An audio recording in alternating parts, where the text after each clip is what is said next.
So we have a reminder for quiz number 4, which is going to be on your last class. It's going to cover binary search trees and hash tables, और इसके अंदर आपको lab का question और written question combined भी मिल सकता है. I gave a couple of examples in the last lecture. So उसी किस्म की चीज आ सकती है or something derived from what we're doing today, which is hash tables का extension थोड़ा सा. So what we want to look at today is कि हमने अपने पीछे जितने भी कोड किए हैं उसके अंदर बेसिकली एक फंक्शन डाल देते थे. I have said earlier कि उस फंक्शन को बनाना जो है वो थोड़ा सा ट्रिकी काम होता है, but we want to see कि we can't go into the entire statistical detail जिससे आप kind of figure out करते हो कि what hash function is going to work best. So वो जो डेप्थ है वो हमारे कोर्स के स्कोप के बाहर है, but we are going to look at a couple of एक तो हम ऐसा सिचुएशन देखेंगे जिसके अंदर अपनी हैशिंग बेहतर करना इजी होता है. एक वो सिचुएशन देखेंगे और एक ये सिचुएशन देखेंगे जिसके अंदर we are going to see a simple tool that we can use to figure out कि जौन सा हैश फंक्शन मैंने लिखा है वो reasonably is it going to provide me a reasonable amount of efficiency और not. So essentially what we want to work on is कि हमने देखा है कि आप हैशिंग करते हो, हैशिंग से आप चाह रहे होते हो कि आपका जो सारा सर्च टाइम है और वो सारा कुछ जो है वो रिड्यूस हो जाए. सो देन वी सॉ कि जब आप अपना हैश का वैल्यू कैलकुलेट करते हो तो sometimes you are getting the same value for multiple keys, जिसके अंदर we call that a collision. और उस कोलिशन को हैंडल करने के लिए फिर आप उसको one of the solution that we were looking at was chaining, जिसके अंदर फिर हम उस पर्टिकुलर हैश लोकेशन के आगे किसी और डेटा स्ट्रक्चर की चेन बना देते थे और उस पर्टिकुलर जगह के ऊपर फिर थोड़ा सा आपको सर्च करना पड़ता था. सो अगर आपके पास एक आइडियल हैश टेबल हो, उसके अंदर इंसर्शन एंड रिट्रीवल जो है उसके अंदर कोई कोलिजन नहीं होगा और वो एक ऑपरेशन के अंदर आपका काम कर देगा फॉर आइदर इंसर्शन और रिट्रीवल. जब कोलिजन हो रहे होते हैं तो आपका your situation is not as ideal as what you wanted it to be. So we want to see कि collisions reduce करने के लिए हम किस on a basic level किस किस्म की strategies जो हैं उनको इस्तेमाल कर सकते हैं. Again practical situations में जो है इसके अंदर काफ़ी सारी statistical information जाती है. So we just want to look at a couple of basic ways that we can do this. So दो main तरीके हैं जिसके अंदर आप collisions को reduce करने की कर सकते हो. एक तो ये कि जो आपका हैश टेबल है उसका साइज इंक्रीज कर दो, उससे the probability of collisions coming up एक सेंस के अंदर रिड्यूस हो जाती है. And the second thing that you can do is you can enhance जो आपने हैश मेथड लिखा है उसको थोड़ा सा बेहतर करने की कोशिश करो ताकि उसके रिजल्ट के अंदर हैशिंग के रिजल्ट के बाद आपके पास कम ऐसे आंसर्स आए जो कि मल्टीपल कीज के लिए सेम आंसर आ रहा हो और उस तरह की प्रोबेबिलिटी कम हो जाए. सो बट एक हमने कहा है कि टेबल साइज इंक्रीज करना एक तरीका है, but as you are going to be increasing your table size आपका कोलिजन की प्रोबेबिलिटी तो डिक्रीज हो जाएगी, लेकिन आप how much are you going to increase the table size. अगर आपके पास ऑब्वियसली आपको किसी फाइनाइट नंबर के ऊपर उसको सेट करना पड़ता है एंड यू डोंट वांट के एक इतना जाइगेंटिक नंबर डिक्लेयर कर दो जिसके अंदर वैल्यूज ही कम आ रही हैं. उससे फिर you are then going to get into the problem of कि आपने मेमोरी बहुत ज़्यादा इस्तेमाल कर दी है कोलिशंस को रिड्यूस करने के लिए. So to some extent you can increase the table size depending on the data that you have, लेकिन ये एक ऐसी solution नहीं है जो कि आप perfect तरीके में इसको apply कर सकते हो. So this is one kind of strategy that you can use in combination. What you would want to do, the second thing that you would want to do is कि अपने hash table को जो आपका hash का function है उसको थोड़ा सा improve करो. So again ideally speaking आपकी अगर keys की हैशिंग के बाद यूनिक इंडेक्स निकल रहा है और वो आपके हैश टेबल के अलग-अलग जगह के अंदर इंसर्ट हो रहा है So there are going to be no collisions, और इस केस के अंदर आप कहते हो that you have come up with the perfect hash. And again, the problem with generating perfect hashes is कि आपका hash function must be very carefully crafted. So it's a very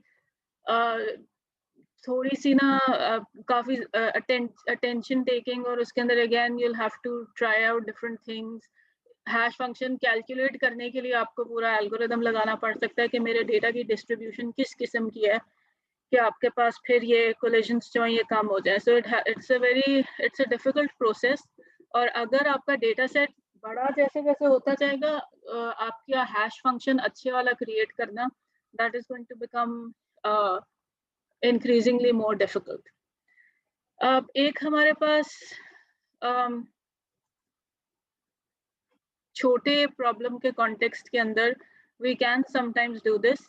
So we can have a minimal perfect hash table. So minimal perfect hash table के अंदर आपके पास दो property fulfil होनी चाहिए, दो properties fulfil होनी चाहिए कि पहली प्रॉपर्टी है that is the minimal property which basically says कि जो मेमोरी आपने एलोकेट की, जो एरे को आपने मेमोरी एलोकेट की हुई है, that is exactly the size of the keys that you have prepared for your insertion. So again आपको kind of पता होगा कि मेरे पास इतनी keys आनी है जिनको मैंने insert करना है.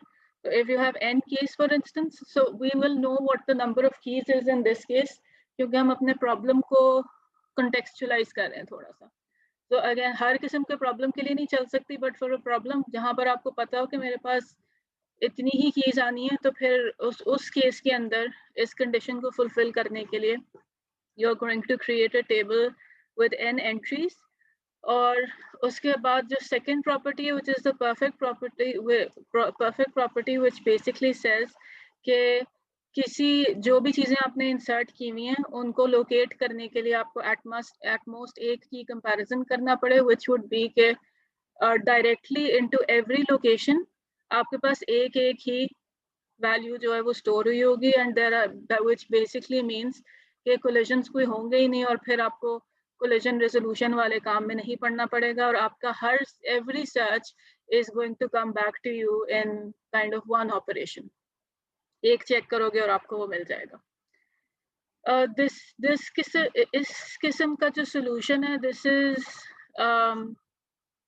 इसको आप apply कर सकते हो for specific sets of strings, और ये अप्लाई हो रहा होता है बिकॉज ये बहुत बड़े लेवल के ऊपर आपको परफॉर्मेंस की बूस्ट प्रोवाइड करते हैं. और इसका एक practical example is in compilers, जिनको बेसिकली सो फॉर इंस्टेंस आपका जो C++ कंपाइलर है, it has to do this. One of the it does a lot of work, but one of the preliminary tasks that it has to do is it has to read through your code. ये वैसे ही कुछ random code लिखा हुआ है just to kind of give you an idea of what your compiler has to do when it sees your code. उसने code के अंदर जाके everything that you've typed in उसने वो पढ़ना है, और एक task basically आपके compiler की ये होती है that it has to figure out कि कौन-कौन से keywords हैं जो कि C++ के अंदर included हैं, या किसी दूसरी language का compiler होगा तो वो दूसरी language के लिए check कर रहा होगा, so that it can differentiate कि कौन सी वाली चीजें हैं for instance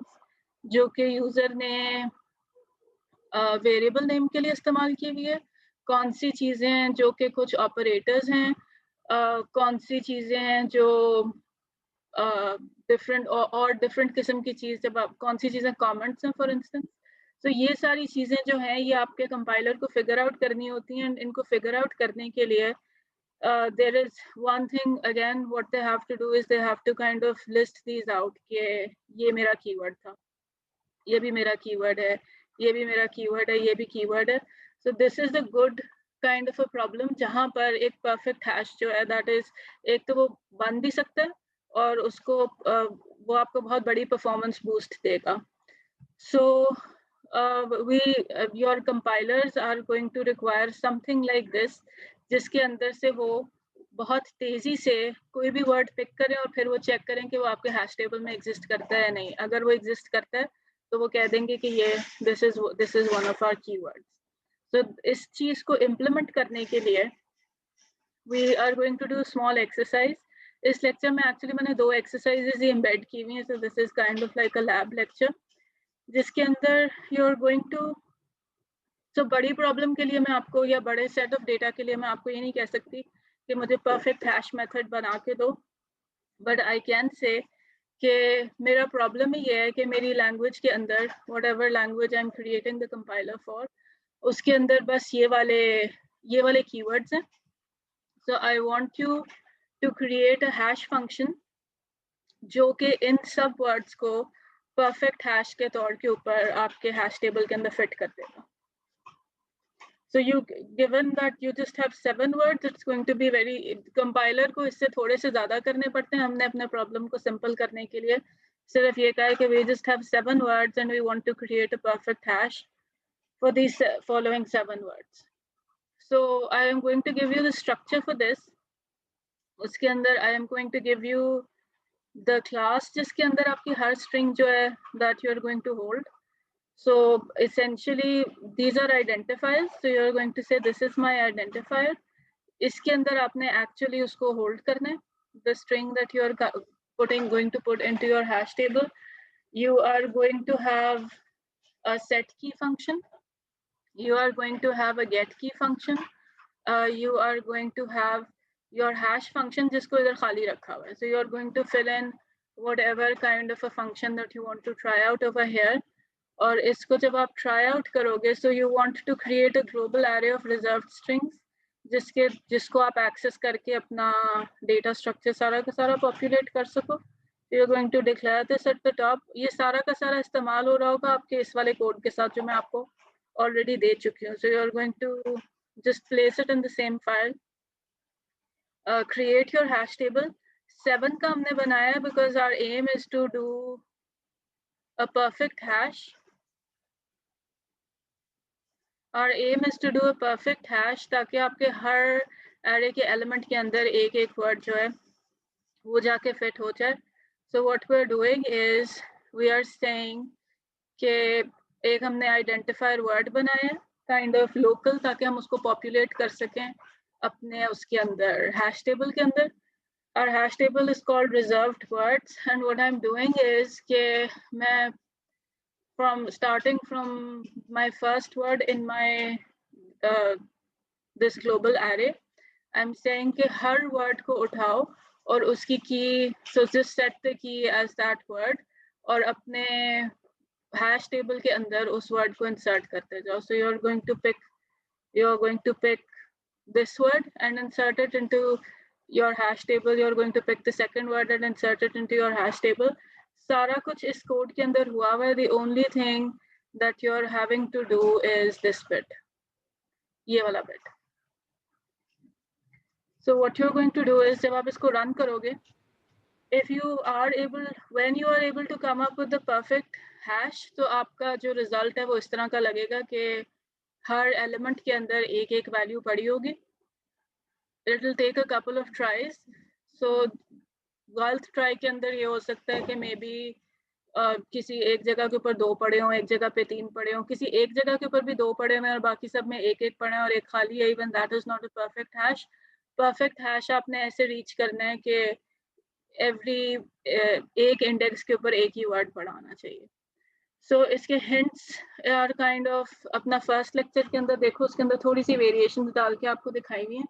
Variations for instance ऐसी थी कि पहले वाले के अंदर हमने देखा था string का hash निकालने के लिए आप पूरी की पूरी string के letters लेके उनके सारे के सारे ASCIIs add up कर सकते थे. एक ये हमने देखा था. फिर हमने इसकी एक थोड़ी सी variation देखी थी कि पहले 3 letters के साथ कर रहे थे और फिर उसके साथ हमने एक और भी थोड़ी सी variation देखी थी. This is in the hashing lecture, जिसमें हमने हर एक को एक किसी number के साथ 2 या 3 letter ले लिए थे और उसको किसी number से आप multiply कर. So at your level, this is going to be just a little 37 जी मैं कहा था वो बस एक प्राइम नंबर से मल्टीप्लाई कर रहे थे उसे. एक आप तो 37 I guess. So something like इस किस्म की कोई चीज ना, so prime number से multiply करना as a technique. So इस तरह की कुछ ना trial and error से, because this is a small set, you'll get to it quickly. इसके अंदर बहुत ज़्यादा mess नहीं होगा. It's just you just have to figure out कि मुझे ऐसा function चाहिए जो in her for each of these words इसको एक separate element के अंदर डाल दे. So I am going to upload this with the slides. सिर्फ इसके अंदर ये वाली चीज again इस जगह के ऊपर आपने कोड अपडेट करना है and you are going to insert it into your hash table ADT वाला कोड जो मैंने आपको पिछले लेक्चर के साथ दे दिया हुआ है। मिस ये जो कोड की वो बाइनरी सर्च इमेजेस ट्री है का ये था। अपलोड हो सकता है जी एक एक करके वहां से पूछें पहले। मैम मैं कह रहा था आपने बाइनरी सर्च ट्री का नहीं दिया था ADT? बाइनरी सर्च ट्री का ADT मैंने लैब के साथ दिया और मैंने पिछले लेक्चर के अंदर I must have given you the hash table as well. If I haven't तो मैं अपलोड कर देती हूँ, but with the lecture I don't आपको think so, हैश टेबल का ADT भी पड़ा होगा। अगर नहीं है तो मैं भी कर देती हूँ जब मैं इसको मिस हैश टेबल का कौन सा एप्लीकेशन पढ़ा तो हुआ है यहाँ पे मुझे नजर आ रहा है, लेकिन मिस ये जो इंट मेन ये जो आपने स्लाइड अभी खोली हुई है इसकी जो फोटो है हमें इसकी जरूरत है ना ऑब्वियसली, तो ये वाला कोड मैं इस लेक्चर के साथ अपलोड करूंगी। You are going to get all the code, आपने सिर्फ ये लिखना है। अब even if I forgotten it तो मैं अभी कर दूंगी, आपको कोड सारा मिलेगा, हैश टेबल का कोड भी मिलेगा, बाइनरी सर्च ट्री का you have ये वाला भी मैं दे दूंगी। you just have to kind of play around with this function and figure out a way that you can fit one string into each of these array elements. ठीक है, so just अभी मैं upload करूंगी तो मुझे एक दफा confirm कर देना that you have everything. The second, so एक तरीका that we can do at this level, or one technique that we can do at this level to obtain a very good hash is कि हम अपनी problem को हम ऐसी problem के ऊपर इसको अप्लाई करें जहां पर हमारा स्कोप ही ऑटोमेटिकली ऐसा डिफाइंड है कि हमारे पास कीज ही थोड़ी हैं जिनको हमने फिट इन करना है. In that case, we can get a perfect hash. Second thing you can do to improve your, again at this level, second thing you can do to kind of improve your hash table is कि you can see कि मेरी जो keys की distribution आ रही है across the hash table वो कितनी uniform है. So in the ideal situation again ये वाली जिसके अंदर हर element के ऊपर आपके पास एक पड़ी हो. Worst situation क्या होगी? वर्स्ट सिचुएशन यही होगी ना कि एक ही इंडेक्स पे सारे आ रहे हैं. सब कुछ मैंने अगर इधर रख दिया तो essentially अब मेरे पास वो जो मेरे पास इसकी efficiency आ रही है, that efficiency is equivalent to the efficiency of a binary, in this case is equal to the efficiency of a binary search tree, और मेरा पूरा का पूरा hash table बनाने का purpose ही fail हो गया. So ideal situation is one in each block, but unfortunately आपके we saw you've seen जो हमने थोड़े बहुत hashes देखे भी हैं, it becomes a little bit difficult to create a perfect hash जैसे जैसे कि आपके number of keys जो हैं वो बढ़ते जाते हैं. So again in your worst possible scenario आपके सारे के सारे data items जो हैं वो एक ही entry के ऊपर chain हो रहे होंगे और बाकी के सारे empty होंगे और essentially आपका binary search tree बन गया and you are not getting the benefit that you wanted of your hash table. So अब again क्योंकि practical situation बड़े data के situation के अंदर perfect key निकालना is difficult, perfect hash निकालना is difficult. So what is usually done is कि ऐसी कोशिश की जाती है कि इस तरह का hash function बना जाए जिससे आपकी keys जो हैं वो थोड़ी evenly distribute हुई हो across the table. So you want के something like this. Maybe this is not so bad. For instance, एक में 3 भी हो गई तो खैर है, but you don't want कि किसी एक के अंदर maybe 15 पड़ी हो. This is again, अगर एक में बहुत ज़्यादा पड़ी हुई है तो that is bad. So our aim is to make sure कि आपका इस किस्म का बने hash table जिसके अंदर हर table entry के अंदर तकरीब round about the same number of keys जो हैं वो उसके अंदर fit होती हुई आ रही हैं. So not something like this. अगर तो सबके अंदर इतनी around about इतने आ रहे हैं तो that is again also fine. वो distribution आपकी even है. लेकिन इसके अंदर if you see इस kind of small example के अंदर कि अगर आपके पास normally 1 to 2 पड़ी हुई हैं या 3 भी पड़ी हुई हैं तो like 10 or 12 elements is going to throw it off balance. So we want to kind of pick up, we want to see कि uniform key distribution किस तरीके से आप कर सकते हो. So let's say कि आपने hash function बना लिया, आपको लगता है कि ये ठीक तरीके से distribute कर रहा है. So but can we इसको हम किसी तरीके से क्वांटिफाई कर सकते हैं कि किस हद तक ये यूनिफॉर्म डिस्ट्रीब्यूशन आपको क्रिएट करके दे रहा है. सो अगेन फॉर्मल इसका मैथमेटिकल और स्टेटिस्टिकल तरीका जो है वो that is beyond the scope of our course, लेकिन हम एक सिंपल सी टेक्निक इस्तेमाल कर सकते हैं कि हम लेट्स से हमने 2-3 फंक्शंस बनाए and we want to check which one is working out better. We can actually use the standard deviation of the number of data items associated with each table entry. So we want to see कि जो मैंने अभी बनाया था कि so if I'm saying इधर 2 है, इधर 3 है, इधर फिर 2 है, इधर 1 है, इधर 3 है, so I want to see कि ये जो numbers हैं 3 and so on, इनके अंदर कितनी standard deviation है. So if I have for instance like a 100 here and even maybe a 300 here, तो इसकी standard deviation बड़ी हो जाएगी because this is kind of going ये किसी एक कोई range नहीं आ रही जिसके ऊपर ये चल रहा है. But if I have a list like this, तो इसकी standard deviation छोटी होगी, which means कि ये numbers जो हैं ये kind of better range के अंदर fall कर रहे हैं. So this is a simple technique that you can use. So you would want कि let's say आपने 4-5 hash functions लिखे हैं और आप figure out करना चाह रहे हो कि कौन से वाला hash function आपको इस्तेमाल करना चाहिए. What you can do is you can do the आप अपने data set के ऊपर standard deviation calculate करो and the standard deviation number that you get is going to tell you, जितना छोटा number होगा जितनी कम deviation हो रही होगी, that will tell you कि this is turning out to be a better option for me. So again, it does not claim to answer whether or not a particular hash implementation is good or bad, लेकिन आप इसको as a rough comparison इस्तेमाल कर सकते हो to see कि इस data set के ऊपर और इस table size के ऊपर which one of my hash functions is performing better. The smaller the number that you obtain, the closer the hash function comes to providing a uniform distribution. So standard deviation का formula, if you recall, used to be कि आपने देखना है. So again, let me just draw something again.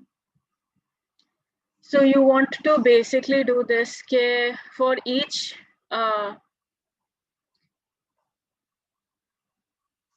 location आपने देखना है कि हर location के ऊपर आपके पास कितनी elements chain हुई हैं.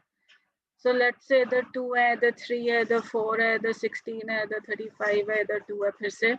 So you want to do, yes, sum order. So you want to do xi for each one of these. So xi is the number of keys at table location I. So you do this for this one. And उसको आपने उसके अंदर से subtract करना है average number of keys chained of each table. So पहले आप करोगे 2 minus इन सारे के सारे values का जो average बन रहा है. उसके बाद आप करोगे 3 minus इन सब के सब values का जो average बन रहा है. Then you are going to do 4 minus और इन सब चीज़ों का जो average बन रहा है उसको आप square करते हो so that you can get a positive value और फिर उसको divide करते हो by the number of array entries that you have in your table. So this function, if you recall the first lecture, उसके अंदर एक standard deviation का function पड़ा हुआ था आपके पास, which I'm going to give to you, which is basically going to be doing this. उसने stepwise करना है. So सबसे पहले ये सारी की सारी calculation करने के लिए it has to calculate कि आपके पूरे के पूरे table के अंदर what is the average number of elements stored at each location. So उसको calculate करोगे ताकि आपके पास ये वाला value आ जाए. उसके बाद you are going to do this for each table entry. You are going to do her table entry के ऊपर number of items minus the mean that you just calculated और उसको square कर देना ताकि आपके पास हर table entry के लिए ये वाली चीज़ आ जाएगी. उन सबको आपने sum कर देना. So compute the sum of all the values calculated in step number 2 and divide the result from step 3 by n minus 1 जहाँ पर n is the number of hash table entries that you have. और square root उसका आप कर लो ताकि आपके पास जो value है फाइनल वो आ जाए. So this function again it's already included in your hash table ADT. जब हमने hash table का क्लास की भी थी, तो उसके अंदर ये आपके प्रोटोटाइप के अंदर पड़ा हुआ था, मैंने खोल के दिखाया नहीं था उस वक्त। लेकिन basically this is doing, so total को उसने 0 के ऊपर सेट किया हुआ है। इट इज चेकिंग कि आपके हर डेटा टेबल के एंट्री के ऊपर कितने नोड्स पड़े हुए हैं। So this gate count is a function जो कि आपके बाइनरी सर्च ट्री के साथ अटैच्ड है। For your reference, your binary search tree code that you have, it already has a get count function जो कि recursively आपको काउंट करके दे रहा है कि इस जगह के ऊपर आपके पास कितनी नोड्स पड़ी हुई हैं। So रूट के साथ वो कैलकुलेट करना शुरू कर देगा, and it will tell you for each element in your hash table कि इस वक्त इसके पास कितनी एंट्रीज पड़ी हुई हैं। You're going to add them up, divide by table size, average आ जाएगा आपके पास। सम को 0 के ऊपर सेट करो, get the count for each one of these again, ताकि आप एक एक के अंदर से एवरेज सब्ट्रैक्ट कर सको और फिर उसको स्क्वायर कर दो, और जो आपके पास आंसर आया उसको डिवाइड करके टेबल साइज -1 करके उसको स्क्वायर रूट कर दो, ताकि आपके पास इवेंचुअली एक पॉजिटिव नंबर आ जाए। So again this is also done for you, this will be in your hash table function. So you're going to try this function out with a given sample problem and variation in its hash functions. So I'm going to give you this data, जिसके अंदर तकरीबन 700 words पड़े हुए हैं, और in these words themselves you're going to use as keys and insert into your hash table, but you're going to use a couple of different hash functions to see कि कौन से वाले hash function के साथ किस किस्म का distribution आ रहा है. So you are going to get this data file. You are going to get the code जिसके अंदर आपको उस string को hold करने का सारा structure बना के दिया गया हुआ है. So you have a set, you have your key, you have your set key, you have your get key. ये वाला जो section है, this is where you are going to try your hash functions out. यहाँ पर मैंने इसको एक जगह में फिट, एक स्लाइड में फिट करने के लिए इसको खाली छोड़ा हुआ है, बट जब ये आपको मिलेगा तो उसके अंदर you are going to see 3 algorithms जो ऑलरेडी लिखे हुए हैं, और फिर आपको कहा जाएगा कि 2 अपने से ट्राई करो, which means you are going to run it for this one first and you are going to see standard deviation क्या आई है, then you're going to run it with this one, and then you're going to see standard deviation kya hai, then you're going to run it with this one and then see standard deviation kya hai, and then you're going to write 4 and 5 yourself and you're going to see standard deviation kya hai. Iske andar requirement nahi hai ki achhi karni hai ya buri karni hai, just try out 5 different standard deviations to see ke kis qisam ke aapko results mil rahe hain. If I run it for, ye to actually kuch hai hi nahi, ye bas 0 return kar dega har dafa. isse kya hoga? Can somebody tell me? If I return a 0 every time, सब कुछ zero पे चले जाएगा। तो सारा कुछ उठा के it's going to, इसको अगर आप रन करोगे तो you will see कि जो उसने 0 वाला एलिमेंट लिखा हुआ है उसके अंदर सारे के सारे वर्ड्स लिखे हुए होंगे, और उसके अंदर उसका स्टैंडर्ड डिविएशन जो आ रहा होगा 90 के अराउंड आ रहा होगा. So 0, आप उस like technically you can use it, but it's going to produce a really bad result, and then you can see ये इसके अंदर कुछ थोड़ी सी changes आई हुई हैं. So if this is going to distribute it at least better than this one. So इसका driver program भी you have. You are going to create your table. Standard deviation उसने 64 यहाँ पे रखा हुआ है. Standard deviation जब आपने compare करनी है ना, you have to make sure that you are using the same number. अगर आपने इस नंबर को चेंज करके चेक करना है तो फिर that's going to be another entire set of experiments, जिसके अंदर हर एल्गोरिथम फिर आप एक डिफरेंट नंबर के साथ टेस्ट करोगे, बिकॉज दिस इज, अगर आप इसको भी बदलोगे तो आपका स्टैंडर्ड डिविएशन बदल जाएगी. So for the requirement for this particular exercises, do not change this, but इसको वेरी करके देखो, अपने हैश को वेरी करके देखो. Data set is going to be the same. Read the data set of your file. जितनी देर तक आपके पास डेटा आ रहा है, अपने डेटा को इंसर्ट करते जाओ अपने टेबल के अंदर, और उसके बाद यू शो द स्ट्रक्चर, ताकि आपको एक विजुअली भी एक काइंड ऑफ एक विजुअल क्यू भी मिल जाएगी. इस तरह से आपके वैल्यूज जो हैं वो स्प्रेड होते जा रहे हैं, और eventually finally it is going to give you the standard deviation, and you can compare the numbers and see what is happening. So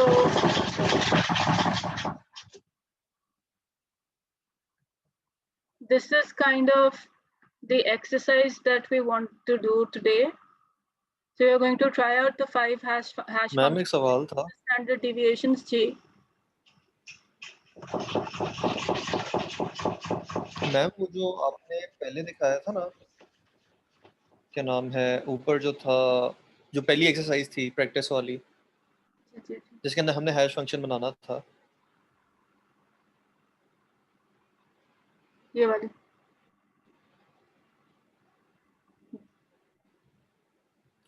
यहाँ हाँ पे जी। बना.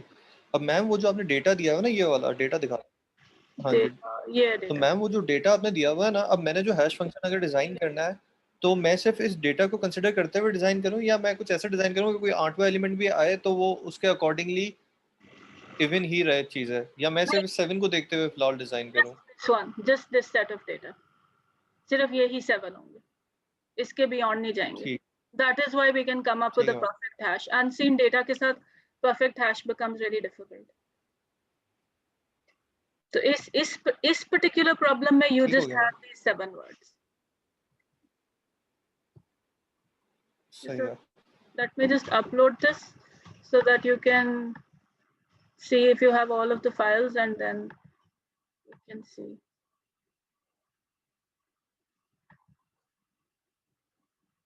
I'm pretty sure कि मैंने hash table upload किया हुआ है. Just check in the meantime. I'll upload this one. मैं इसको lecture के तौर के ऊपर upload कर रही हूँ.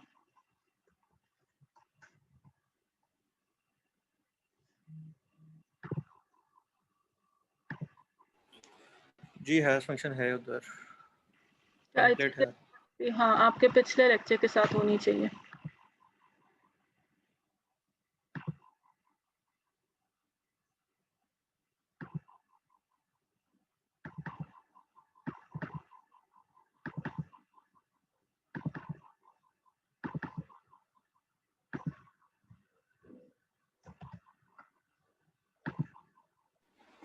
मैम ये std एक्सेप्ट लाइब्रेरी क्या काम करती है? एरर हैंडलिंग के लिए होगी. एक्सेप्शन वाली है ना?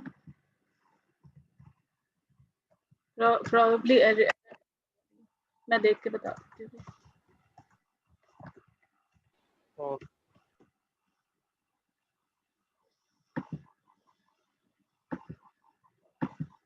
So you have your lecture, you have 2 CPP files, and you have your standard deviation को check करने के लिए data that I'm just uploading.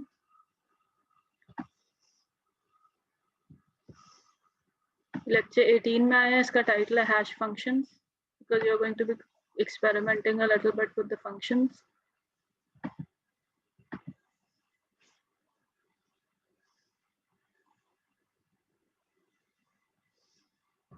So you can try this out. I'll leave the class open for a little while, but if you're fine doing this, तो we can close in a bit. पर इसको एक दफा देख लो कि आप लोगों को सारा कुछ if everything is running. अगर आप just stick everything in one file, वो चल जाएगा. It shouldn't be a problem. Binary search tree भी उसी फाइल में हो, ऊपर binary search tree हो, फिर hash table हो, और फिर नीचे ये वाले 2 अलग-अलग problems.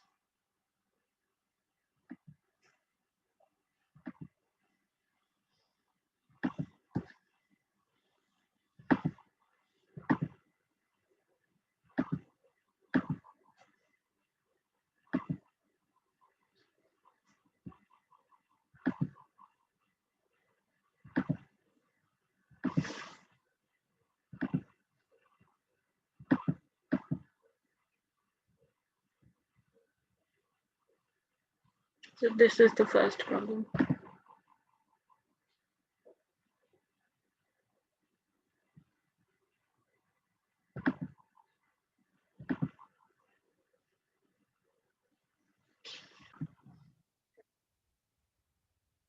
So the hint for the first question is that you have to use 2 letters.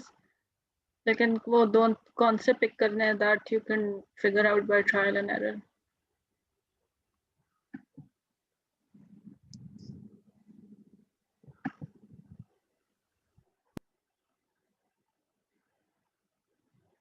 खाली है एक,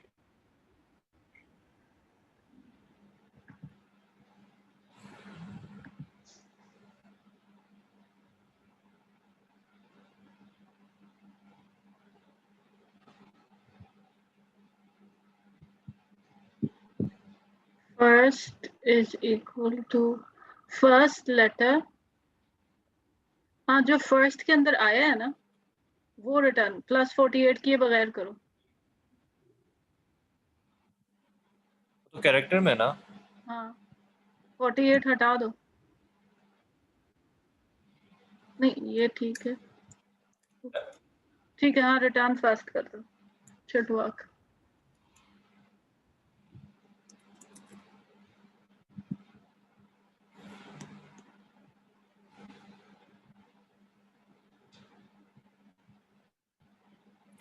ये हम जो रिटर्न कर रहे थे जी तो ये मसला 48 के साथ कर रहा था। 48 से वैल्यूज बदल रही थी। तो हमने इंट रिटर्न नहीं करना था। इंट कर, वो उसने खुद ही टाइपकास्ट कर दिया होगा, बट इसको इंट में कर दो टाइपकास्ट, इंट ही करना था। So you can just like change it into an integer.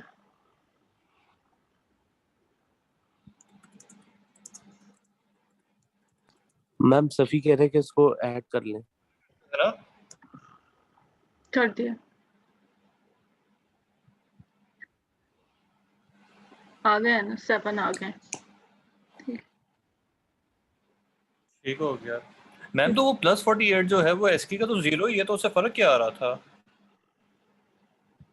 वो 48 पूरी वैल्यू ऐड कर रहे थे आप, दिखाओ क्या किया हुआ था, कंट्रोल जी करके करो। अच्छा तो 48 नंबर ऐड हो रहा पहले था वाला जी, नंबर ऐड हो रहा था as far as I could see। लेकिन वो तो मैं उसमें कर रहा था, मैं आपको दिखाता हूँ। हाँ पहले मैंने ये किया हुआ था। अब ये जब प्लस 48 है आपने उसके अंदर नंबर ऐड कर दिया ना 48।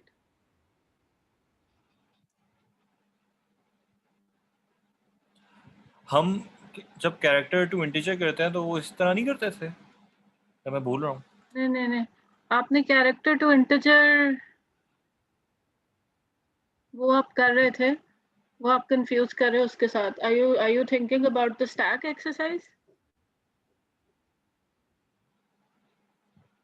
मैम वो एक स्ट्रिंग की एक्सरसाइज की थी ना हमने, उसके अंदर ये था कि कोई भी कैरेक्टर जो आप पिक करते हो उसको स्ट्रिंग से क्या नाम है इंटीजर में कन्वर्ट करने के लिए प्लस 48 यूजिंग एस्की कर देते थे।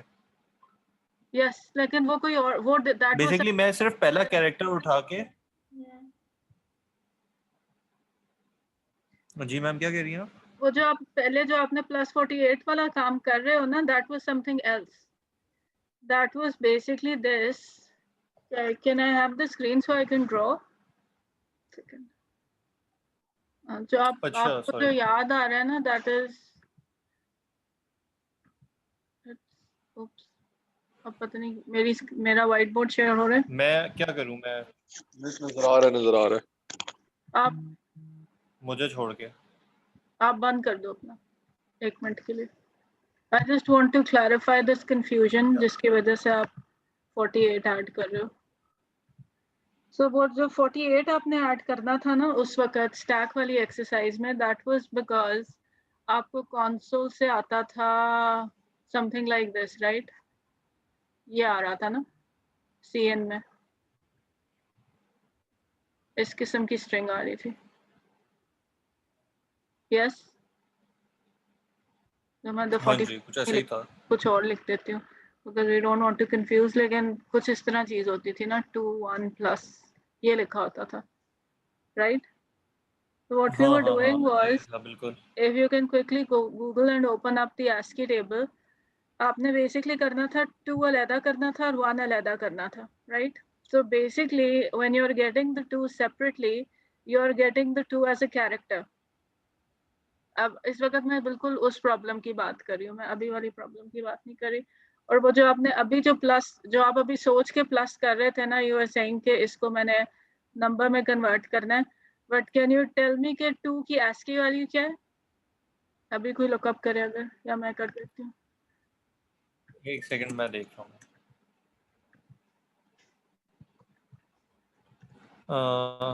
2 की एस्की है 50। सो 2 की 50 वैल्यू है 50, ठीक है। लेकिन आपने जब 2 ऐड करना है तो you actually want the 2 over here, right? So जी, तो मैं प्लस 48 कर रहा हूँ, तो that makes it plus 0 plus 48 कर रहे हो? हाँ जी, 50 प्लस 48 हो रहा था ना बेसिकली, तो जी नहीं, वो इसको इवेंचुअली सेपरेट 2 मुझे इंटीजर में दे देगा। नहीं वो आपको you don't, so you wanted this in your stack exercise because आप चाहते थे, आर यू श्योर 48 ही ऐड कर रहे थे उसमें? बिकॉज आई डोंट वांट कि मैं ये गलत करा दूं फिर से। लेट मी जस्ट चेक कि मैम 48 ही कर रहा।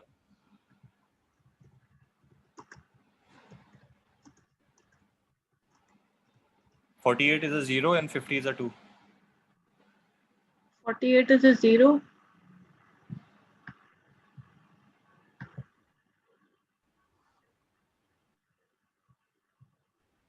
एक सेकंड। हाँ जी, नंबर 2 ASCII। अच्छा 48 is the 2. नहीं, 48 0 है।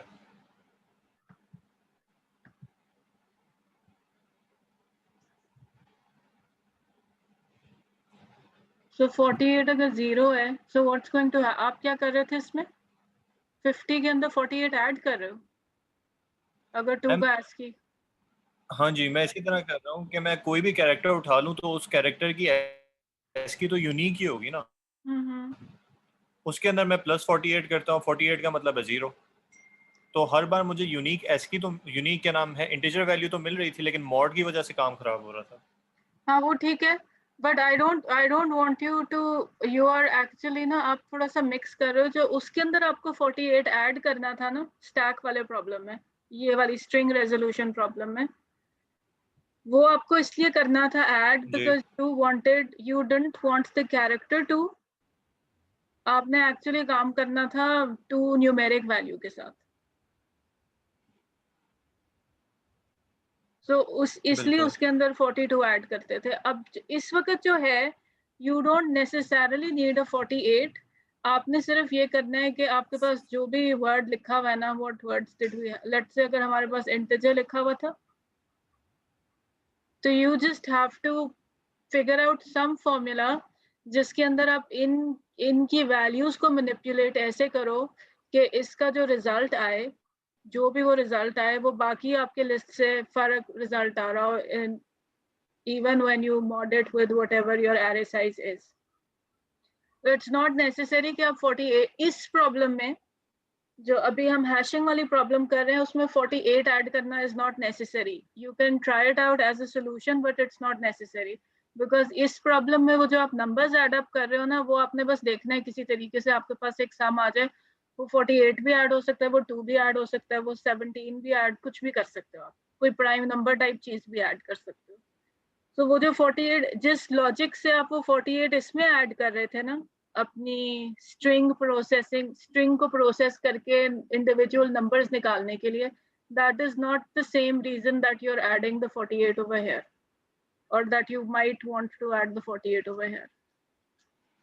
Just keep that clear, because इसके पीछे कोई वैल्यू तो है ही, so you just have to kind of see कि उस वैल्यू को किस तरीके से आपने मॉडिफाई करना है। लेकिन जब वो आपका स्टैक वाला प्रॉब्लम था ना, उसमें you had to modify in a systematic way, ताकि 2 का कैरेक्टर जो था वो फिर 2 इंटीजर के अंदर कन्वर्ट हो जाए। It's these are two different situations हैं।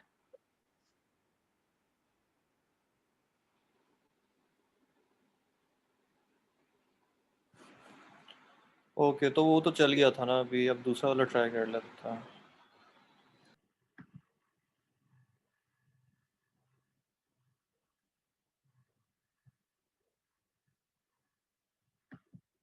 दूसरे वाले में you just want to see different standard deviations, so you can चला के देख लो एक दफा।